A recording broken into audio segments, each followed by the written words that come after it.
So hello everyone, greetings of the day. मैं रवि तिवारी। जैसा कि यूपीपीएससी का जो एडवर्टीजमेंट है वो इंजीनियरिंग सर्विसेज एग्जामिनेशन के लिए लॉन्च हो चुका है। विज्ञापन संख्या आपको स्क्रीन पे देखने के लिए मिल रही है। A9E1 2024 और ये 17 दिसंबर 2024 को वेबसाइट पे देखने के लिए मिला। राइट। तो उत्तर प्रदेश लोक सेवा आयोग में गैजेटेड पोस्ट है ये, और इंजीनियरिंग सर्विसेज पे बेस्ड है, जो कि स्टेट के इंजीनियरिंग सर्विसेज एग्जामिनेशन होते हैं। अधिकारी लेवल का पोस्ट है, गैजेटेड पोस्ट है। और स्टेट में इतने इससे बड़ी वैकेंसी इंजीनियरिंग ग्रेजुएट्स के लिए नहीं देखने के लिए मिलती है। राइट। तो सम्मिलित राज्य अभियंत्रण सेवा सामान्य विशेष चयन परीक्षा 2024 के बारे में हम लोग बात कर रहे हैं। इस एडवर्टीजमेंट कब स्टार्ट हो रहा है, कब एंडिंग हो रहा है, कितने नंबर ऑफ पोस्ट हैं, क्या एलिजिबिलिटी क्राइटेरिया है, किस तरीके से एग्जामिनेशन पैटर्न रहने वाला है, सारी की सारी चीज़ें आज के इस वीडियो में हम लोग डिस्कस करेंगे। तो ऑनलाइन आवेदन प्रारंभ होने की तिथि है 17/12/2024, जो कि 17 दिसंबर से एप्लीकेशन फिलअप होना स्टार्ट हो चुका है। Last date to submit the application and the application fees is 17/1/2025, मतलब कि 17 जनवरी, एक महीने का समय आपको दिया गया है। 17 दिसंबर से 17 जनवरी का 17 जनवरी 2025 तक आपको आवेदन कर लेना है। और फिर जो करेक्शंस वगैरह है वो आप 24/1/2025 मतलब 24 जनवरी 2025 तक कर सकते हैं। तब तक का समय आपको दिया जाएगा। एप्लीकेशन फीस कितना देना पड़ेगा, कितना पे करना पड़ेगा आपको एप्लीकेशन करने के लिए? तो अनारक्षित मतलब कि अनरिजर्व कैटेगरी के लिए 125 रुपीज़ है। एंड अनुसूचित जाति अनुसूचित जनजाति के लिए 65 रुपीज़ है। दिव्यांग जन के लिए, डिसेबल्ड पर्सन के लिए 25 रुपीज़ है। एंड भूतपूर्व सैनिक एक्स सर्विसमैन के लिए 65 रुपीज़ है। एंड स्वतंत्रता संग्राम सेनानी मतलब फ्रीडम फाइटर्स के लिए अपनी मूल श्रेणी के अनुसार, उनके स्पेशल कैटेगरी के अनुसार एप्लीकेशन फीस उनको पे करना पड़ेगा। रिक्तियों की संख्या, कितने नंबर ऑफ वैकेंट सीट्स हैं? 604 वैकेंट सीट्स पे आपको फाइट करने की जरूरत है ओवरऑल। राइट, ऑल ब्रांचेस मिला के। एंड फर्दर हम लोग डिस्कस करें कि शैक्षिक अहर्ताएं क्या हैं, मतलब कि एलिजिबिलिटी क्राइटेरिया क्या क्या है।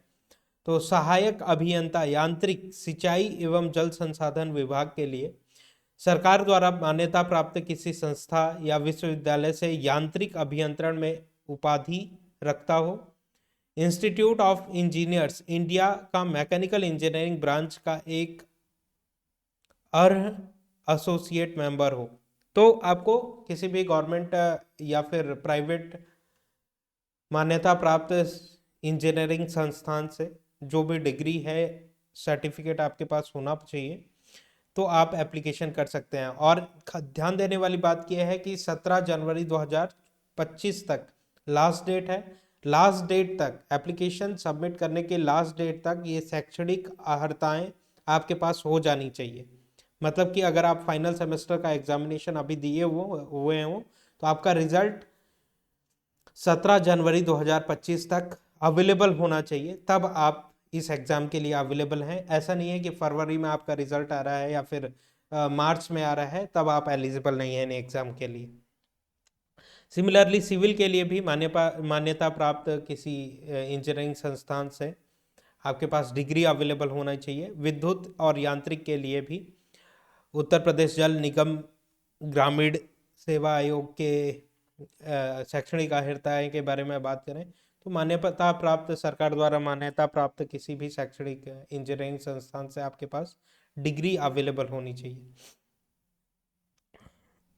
तो ये डिफरेंट डिफरेंट डिपार्टमेंट्स हैं, उनके अकॉर्डिंग एलिजिबिलिटी क्राइटेरिया आपको यहाँ पे देखने के लिए मिल रही है। ध्यान देने वाले नोट पॉइंट ये है कि आवेदन सबमिट किए जाने की अंतिम तिथि तक समस्त अहर्ताएं पूर्ण होना आवश्यक है। मतलब कि सबमिट करने मतलब कि 17 जनवरी 2025 तक आपके पास जो भी डिग्री है वो अवेलेबल होना चाहिए आपके पास। आयु सीमा के बारे में बात करें तो अभ्यर्थियों को 1 जुलाई 2024 को 21 वर्ष की आयु अवश्य पूरी कर लेनी चाहिए और उन्हें 40 वर्ष से अधिक आयु का नहीं होना चाहिए। और 40 वर्ष कौन से डेट से आप कैलकुलेट करेंगे? 1 जुलाई 2024 को, राइट। अर्थात उनका जन्म 2 जुलाई 1984 से पूर्व तथा 1 जुलाई 2003 के बाद का नहीं होना चाहिए, तब आप एलिजिबल है। यह अनरिजर्व्ड कैटेगरी के लिए है और रेस्पेक्टेड अदर कैटेगरीज के लिए कुछ रिलैक्सेशंस आपको प्रोवाइड किए गए हैं, आप चाहें तो इन यहाँ पे रीड कर सकते हैं, राइट।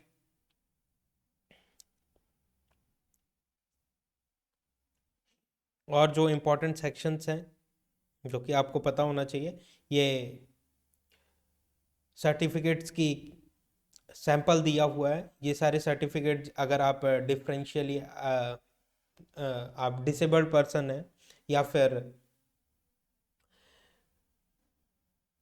कैटेगरी सर्टिफिकेट वगैरह, इस फॉर्मेट में होना चाहिए आपको जाति प्रमाण पत्र।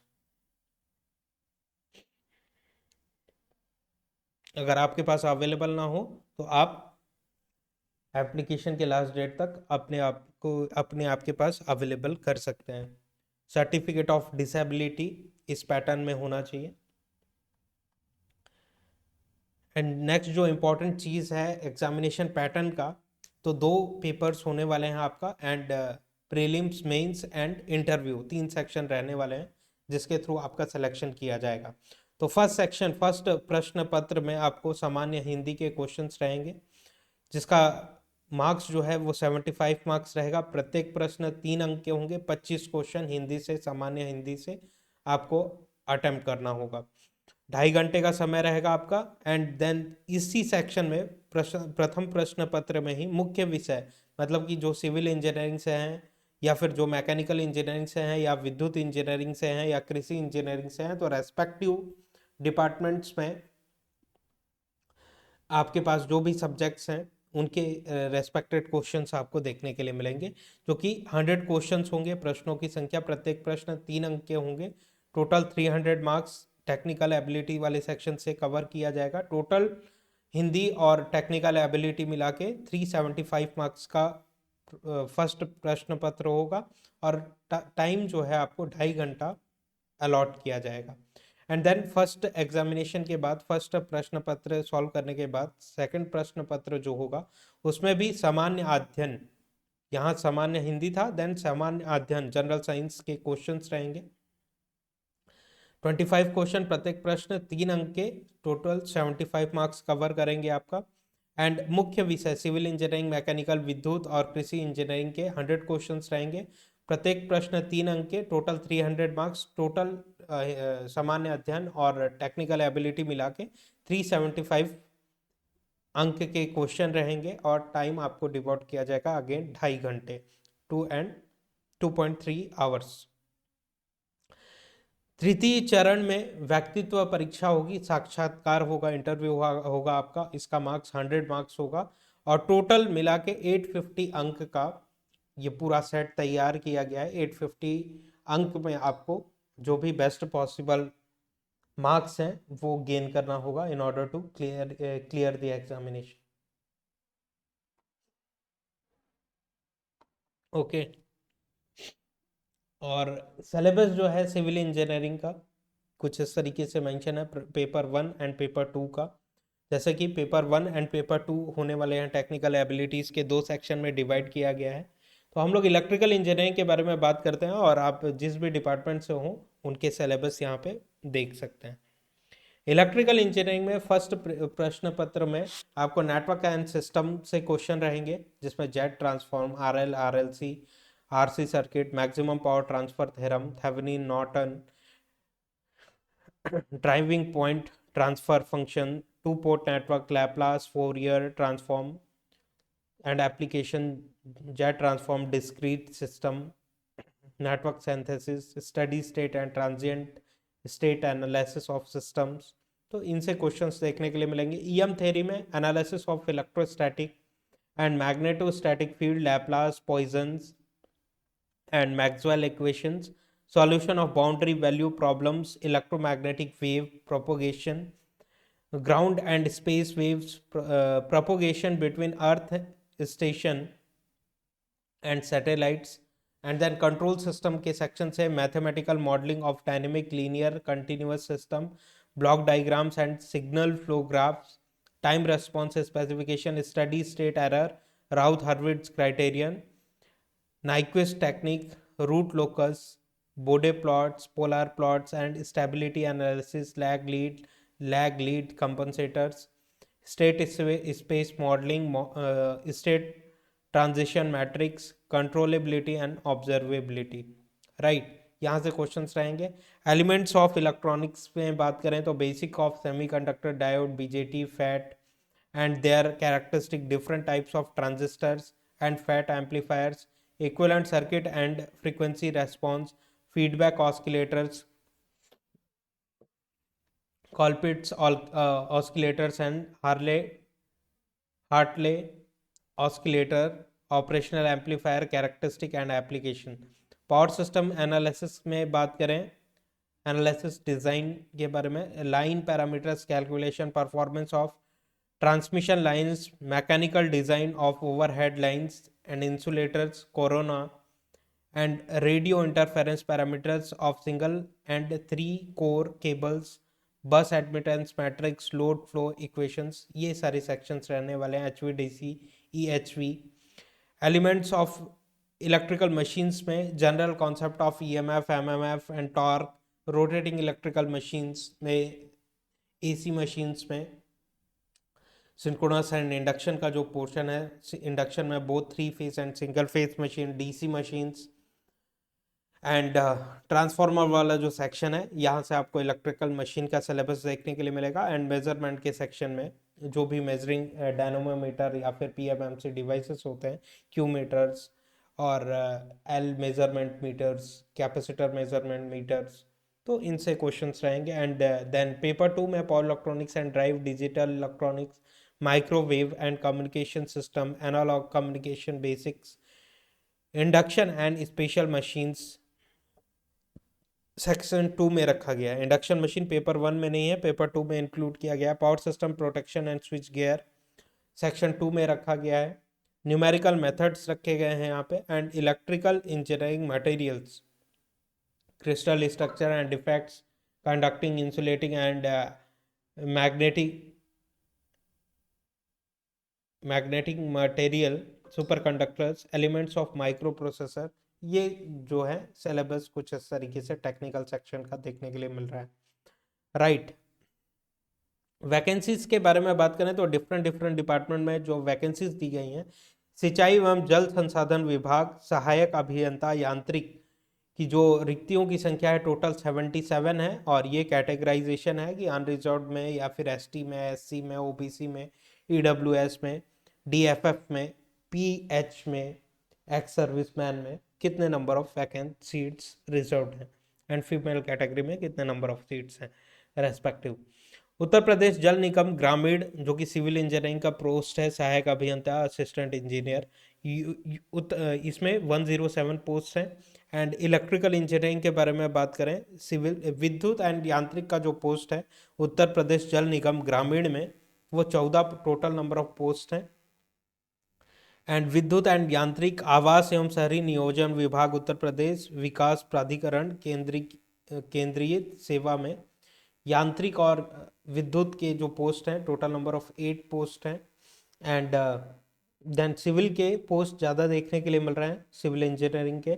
एंड अगेन सहायक निर्देशक सिविल के ज़्यादा नंबर ऑफ पोस्ट हैं, और विद्युत और यांत्रिक के भी पोस्ट देखने के लिए मिल रहे हैं यहाँ पे.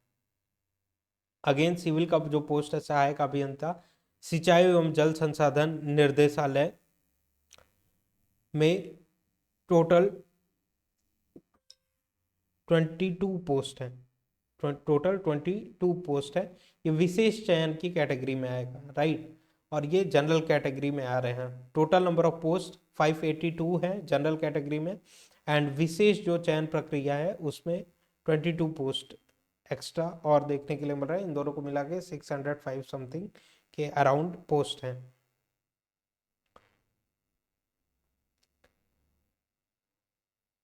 राइट, तो जो गेट एकेडमी का कोर्स है, जैसे कि अभी आरआरबी का सीबीटी 1 एग्जामिनेशन ओवर हो चुका है, सीबीटी 2 के टेक्निकल के लिए अगर आप प्रिपेयर करना चाहते हैं तो गेट एकेडमी के कोर्स के साथ आप जुड़ सकते हैं, जिसमें आफ्टर द इनरोलमेंट करने के बाद इमीडिएट बेसिस पे जितने भी वीडियो लेक्चर्स हैं आपको इमीडिएट बेसिस पे प्रोवाइड कर दिए जाएंगे।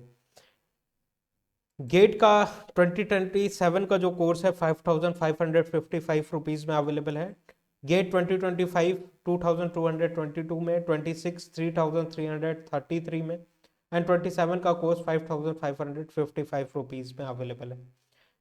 गेट एकेडमी के कुछ और भी कोर्सेज हैं, जैसे आरआरबी जेई, एसएससी जेई 777 में, कैंपस रिक्रूटमेंट ट्रेनिंग प्रोग्राम 777 में, ऑल स्टेट एई जेई एग्जामिनेशन 777 में, smart course and dopamine 555 combo 999 में, ईएससी नॉन टेक्निकल 777 में, जिसमें कि जो नॉन टेक्निकल सब्जेक्ट्स हैं जैसे कि project management, engineering, drawing, environmental science, ICT, ये सारे के सारे नॉन टेक्निकल सब्जेक्ट आपको 777 में प्रोवाइड किए जाएंगे। गेट के subject wise and combo courses भी अवेलेबल हैं कि इंडिविजुअल बेसिस पे अगर आपको network, power system, power electronics, analog electronic control system, signal system, ICT, sorry EMT, micro processor, इन सारे सब्जेक्ट में इंटरेस्ट है तो आप इंडिविजुअल सब्जेक्ट्स को भी एनरोल कर सकते हैं, अदरवाइज आप कॉम्बिनेशन के साथ भी चीज़ों को एनरोल कर सकते हैं सब्जेक्ट्स को। उसके लिए आपको गेट एकेडमी की ऑफिशियल वेबसाइट विजिट करनी होगी। ऑनलाइन टेस्ट सीरीज गेट 2025 के लिए 333 में अवेलेबल है, जिसमें topic wise 28 test, subject wise basic level के 12 test, subject wise advance level के 12 test, multiple subject test 14, full and mock test for GATE examination 10 and total number of test 76 है। Numerical ability, हाँ, general aptitude एक important weightage रखता है, 13 से 15 marks का weightage general aptitude से GATE के एग्जामिनेशन में देखने के लिए मिलता है। तो एप्टीट्यूड को प्रिपेयर करने के लिए गेट एकेडमी की टीम एक ई बुक लॉन्च की हुई है, जिसका क्यूआर कोड स्क्रीन के सामने, इस क्यूआर कोड को अगर आप स्कैन करते हैं तो एप्टीट्यूड के ई बुक तक आप पहुंच जाएंगे। इसमें numerical ability, logical reasoning, verbal ability, special aptitude, total number of pages 521 है। और इस ई बुक की खास बात यह है कि 15 years GATE question with detail solution यहाँ पे अवेलेबल है। तो एप्टीट्यूड प्रिपरेशन करने वाइज आपको और किसी रिसोर्सेज को विजिट करने की जरूरत नहीं है, one and only one complete solution GATE academy आपको प्रोवाइड कर रहा है। So thank you very much for this session. अगर आप यूपीपीएससी में इंटरेस्ट रखते हैं तो गेट एकेडमी के साथ जुड़ सकते हैं और सब्जेक्ट्स को प्रिपेयर कर सकते हैं। Thank you very much, very very all the best.